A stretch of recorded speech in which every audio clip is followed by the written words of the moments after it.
আজকে আমার একটা ফ্লিপকার্ট থেকে পার্সেল এসছে। তো আমি একটা বাইক রাইডের একটা রাইডার গ্লাভস অর্ডার করেছিলাম। চলো তোমাদেরকে খুলে দেখাই যে কী আছে, কীরকম আছে।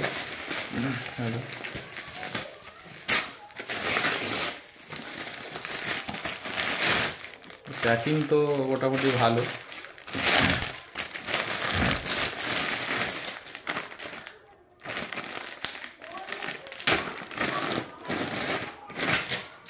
দেখো, এই দুটো গ্লাভস আমি অর্ডার করেছিলাম, কোয়ালিটি খুব ভালো।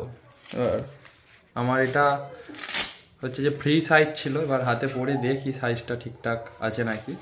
তো কমফোর্টেবল খুব, সাইজটাও ঠিকঠাক আছে, আর গার্ডগুলোও খুব ভালো। তো তোমরা অবশ্যই নিতে পারো। পারি আমার 250 টাকা পড়েছে, আর মানে কম প্রাইসের মধ্যে সবথেকে ভালো। এর গার্ডগুলো খুব ভালো আর কমফোর্টেবল খুব। তো এর লিঙ্কটা অবশ্যই আমি ডেসক্রিপশানে দিয়ে দেবো, তো তোমরা ওখান দিয়ে বাই করতে পারো।